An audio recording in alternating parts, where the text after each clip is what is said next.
ನಗರದ ಅಡ್ಡೂರು ನಿವಾಸಿ ಕ್ಯಾಟರಿಂಗ್ ಉದ್ಯಮಿ ಅಬೂಬಕರ್ ಅಲಿಯಾಸ್ ಪುತ್ತರಿಗೆ ಕಂಬಳ ಕೋಣಗಳ ಕ್ರೇಜ್ ಇದೆ. ಕಂಬಳ ಕೋಣಗಳ ಪ್ರೀತಿ ಅವರನ್ನೀಗ ಹೊಸ ಪ್ರಯೋಗದತ್ತ ಕರೆದೊಯ್ದಿದೆ. ಈ ಪ್ರಯೋಗ ಇದೀಗ ಗ್ರಾಮಸ್ಥರಿಗೂ ಉಪಯೋಗವಾಗ್ತಾ ಇದೆ. ಪುತ್ತ ಅವರ ತಂದೆಯ ಕಾಲದಿಂದಲೂ ಅವರ ಮನೆಯಲ್ಲಿ ಕಂಬಳ ಕೋಣಗಳನ್ನ ಸಾಕಲಾಗ್ತಾ ಇದೆ. ಪರಿಶುದ್ಧ ನಂದಿನಿ ಹಾಲಿನಿಂದ ತಯಾರಿಸಿದ ನೈಜ ನಂದಿನಿ ಐಸ್ ಕ್ರೀಮ್ಸ್. ಸುಮಾರು 50 ವರ್ಷಗಳಿಗೂ ಹೆಚ್ಚು ಕಾಲದಿಂದ ಕಂಬಳ ಯಜಮಾನರಿಗೆ ಕೋಣಗಳನ್ನು ನೀಡುವ ಮೂಲಕ ಹೆಸರು ಗಳಿಸಿದ್ದಾರೆ. ಕೋಣಗಳನ್ನ ಸಾಕೋದು ಕೇವಲ ಉದ್ಯೋಗವಲ್ಲ, ಅವರ ಬದುಕಿನ ಭಾಗ. ಸದ್ಯ ಕಂಬಳ ಕೋಣ ಸಾಕಲಿಕ್ಕೆ ಹುಲ್ಲಿನ ಕೊರತೆ ಸಮಸ್ಯೆಯಾಗಿ ತಲೆದೂರಿದೆ. ತಮ್ಮ ಊರಿನ ಸುತ್ತಮುತ್ತ ಮೇವು ಸಿಗದೆ ನದಿಯಾಚೆಯ ಪ್ರದೇಶದಿಂದ ಹುಲ್ಲು ತರಬೇಕಾದಂತ ಪರಿಸ್ಥಿತಿ ಎದುರಾಯಿತು. ಅಲ್ಲಿಗೆ ಹೋಗ್ಲಿಕ್ಕೆ ಸರಿಯಾದ ಸಂಪರ್ಕ ವ್ಯವಸ್ಥೆ ಇಲ್ಲದೆ ಕಷ್ಟವಾಗ್ತಾ ಇತ್ತು. ನಾನು ಈ ದೋಣಿ ಮಾಡುವ ಕಾರಣ 2 ಕೋಣ ಇದೆ ನನ್ನ ಹತ್ರ. ಅದಕ್ಕೆ ಈ ಸೈಡಲ್ಲಿ ಹುಲ್ಲಿಲ್ಲ. ಹಾಗೆ ಮನೆಯಲ್ಲಿ ಕೂತ್ಕೊಂಡು ಹುಲ್ಲು ತರಬೇಕಲ್ಲ, ಅದಕ್ಕೆ ಏನು ಮಾಡ್ಬೇಕಂತ ಒಂದು ಮನಸ್ಸಲ್ಲಿ ಬಂತು. ಒಂದು ಫೈಬರ್ ಇತ್ತು, ಅದರಲ್ಲಿ ನೋಡಿದೆ ದೋಣಿ ಮಾಡೋಕ್ಕಾಗತ್ತಾ ಅಂತ. ನೋಡುವಾಗ ಸ್ವಲ್ಪ ಐಡಿಯಾ ಸಿಕ್ತು, ದೋಣಿ ಮಾಡಿದೆ. ಇವಾಗ ಆ ಸೈಡಿಂದ ಹುಲ್ಲು ತಂದು ನಮ್ಮ ಕೋಣಕ್ಕೆ ಹಾಕ್ತೀನಿ ನಾನು. ಅದಕ್ಕೋಸ್ಕರ ದೋಣಿ ಮಾಡಿದ್ದು. ಕಂಬಳದ ಕೋಣದ್ದು ಹೇಗೆ? ಕಂಬಳದ್ದಂದ್ರೆ ನಾನು ಕೋಣ ತೆಗಿತೇನೆ, ಒಳ್ಳೆ ಕೋಣ ತೆಗೆದು ಕಂಬಳ ಪಾರ್ಟಿಗೆ ಕೊಡ್ತೇನೆ. ಅದು ಅವರಿಗೆ ತಕೊಂಡು ಹೋಗಿ ವಿನ್ ಆದ್ರೆ ನಮ್ಗೆ ಒಂದು ಖುಷಿ. ಇದು ಇವಾಗ ಈ ಕೋಣ 2 ಹೋಗುತ್ತೆ, ನಮ್ಮೂರಿಗೆ ಹೋಗುತ್ತೆ. ಅದು ಹೋದ್ರೆ ನಮ್ಗೂ ಒಂದು ಖುಷಿ ಅವರ ಹತ್ರ. ನಮ್ಗೆ ಅಂದ್ರೆ ಸಾಕ್ಲಿಕ್ಕೆ ಅದು ತುಂಬಾ ಕಷ್ಟ ಉಂಟು. ಅದಕ್ಕೆ ದಿವಸಕ್ಕೆ 1-1.5 ಸಾವಿರ ಬೇಕು.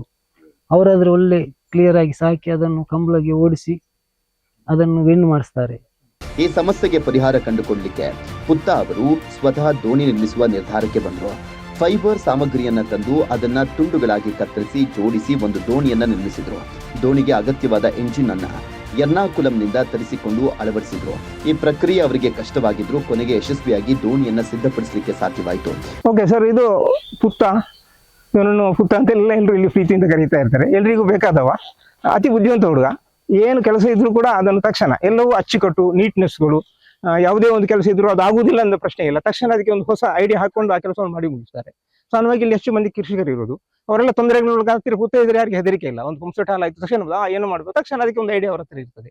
ಒಂದು ಫೇರ್ ಹಾಲಾಯಿತು, ಅದಕ್ಕೆ ಹೊಸ ರೀತಿಯಲ್ಲಿ ಅದನ್ನು ಸರಿ ಮಾಡುವಂತಹ ಒಂದು ಬುದ್ಧಿವಂತಿ ಕೂಡ ಅವರಲ್ಲಿದೆ. ಈಗ ಒಂದು ಅತ್ಯಂತ ಮೆಚ್ಚುವಂಥದ್ದು, ಅವರು ಕಂಬಳದ ಕೋಣವನ್ನು ಸಾಕ್ತಾ ಇರ್ತಾರೆ ಅಥವಾ ಇತರ ದನಗಳು ಸಾಕ್ತಾ ಇರ್ತಾರೆ. ಅದಕ್ಕೆ ಹುಲ್ಲು ಬೇಕು. ಅಂದ್ರೆ ಈ ಕಡೆಯಿಂದ ಇಲ್ಲ, ಆ ಕಡೆ ನದಿ ಆ ಕಡೆ ಹುಲ್ಲಿದೆ, ತರಲಿಕ್ಕೆ ಇಲ್ಲಿ ಹತ್ತಿರ ದೋಣಿಗಳಿಲ್ಲ. ಅವರೇ ಬುದ್ಧಿವಂತಿಕೆ ಉಪಯೋಗ ಮಾಡಿಕೊಂಡು ಬೋಟನ್ನು ತಯಾರು ಮಾಡ್ಕೊಂಡಿದ್ದಾರೆ. ಈಗ ಜನರಿಗೆ ಅರ್ಥ ಆಗಬೇಕು ಎಷ್ಟೊಂದು ಆ ಬುದ್ಧಿವಂತಿಕೆ ಇದೆ ಅಂತ ಇದರಲ್ಲಿ. ಅಂದ್ರೆ ಇಲ್ಲಿ ಹತ್ತಿರದ ಯುವಕರು ಅಥವಾ ಗುಡ್ಡ ಪ್ರದೇಶದಲ್ಲಿ ಅಥವಾ ತುಂಬಾ ಕುಗ್ರಾಮದಲ್ಲಿ ಕೆಲಸ ಮಾಡುವಂತ ನಮ್ಮ ಹುಡುಗರಲ್ಲಿದ್ದಾರೆ, ಇಂಥ ಬುದ್ಧಿವಂತರಿದ್ರೆ ಆ ಊರಿಗೆ ಒಂದು ತುಂಬಾ ಒಂದು ಸೊತ್ತದು. ಒಬ್ರು ಇದ್ರೆ ಎಲ್ರಿಗೂ ಹೆದರಿಕೆ ಇಲ್ಲ ಅಂತ ಒಂದು ಇದು ಮಾಡ್ಲಿಕ್ಕೆ ಒಬ್ರು ಇದ್ದಾರೆ ಅಂತೇಳಿ ಆಗ್ತದೆ. ನಮ್ಮ ಯುವಕರು ಕೂಡ ಇವರಿಂದ ಪ್ರಚೋದನೆ ಪಡೆಯಬೇಕು, ಒಂದು ಮೋಟಿವೇಶನ್ ಆಗ್ಬೇಕು. ಎಲ್ಲರೂ ಕೂಡ ಇಂತಹ ಒಂದು ಕೌಶಲ್ಯವನ್ನು ತಮ್ಮಲ್ಲಿ ಅದನ್ನು ಪರಸ್ಪರ ಹಂಚಿಕೊಂಡ್ರೆ ಖಂಡಿತವಾಗಿ ಒಂದು ಹಳ್ಳಿಯಲ್ಲಿ ಒಂದು ಸೋರ್ಸ್ ಅದು. ಮೆಚ್ಚಬೇಕು ಅವರನ್ನು, ತುಂಬಾ ಖುಷಿ ಆಗ್ತದೆ ಅವರನ್ನು ನೋಡುವಾಗ. ಇದೀಗ ಈ ದೋಣಿ ಕೇವಲ ಕಂಬಳ ಕೋಣಗಳಿಗೆ ಹುಲ್ಲು ತರಲಿಕ್ಕೆ ಮಾತ್ರ ಸೀಮಿತವಾಗಿಲ್ಲ. ನದಿಯಾಚೆಗೆ ಹೋಗ್ಬೇಕಾದಂತ ಗ್ರಾಮಸ್ಥರಿಗೆ ಇದು ಪ್ರಮುಖ ಸಂಪರ್ಕ ಸಾಧನವಾಗಿದೆ. ಯಾರಾದ್ರೂ ಆ ಕಡೆಗೆ ಹೋಗ್ಬೇಕಾದ್ರೆ ಪುತ್ತ ಅವರಿಗೆ ಕರೆ ಮಾಡಿದ್ರೆ ಅವರು ತಕ್ಷಣ ದೋಣಿಯನ್ನ ತೆಗೆದುಕೊಂಡು ಹೋಗಿ ಜನರನ್ನ ಉಚಿತವಾಗಿ ದಾಟಿಸುವಂತ ಸೇವೆ ನೀಡ್ತಾ ಇದ್ದಾರೆ. ಗ್ರಾಮೀಣ ಪ್ರದೇಶದಲ್ಲಿ ಎದುರಾಗುವಂತ ಸಮಸ್ಯೆಗಳಿಗೆ ಸ್ವಪ್ರಯತ್ನದಿಂದ ಪರಿಹಾರ ಕಂಡುಕೊಂಡ ಪುತ್ತ ಅವರ ಕಾರ್ಯ ಮಾದರಿ ಎನಿಸಿದೆ. ಅವರ ಈ ಸಾಧನೆ ಸ್ಥಳೀಯರ ಮೆಚ್ಚುಗೆಗೆ ಪಾತ್ರವಾಗಿದೆ.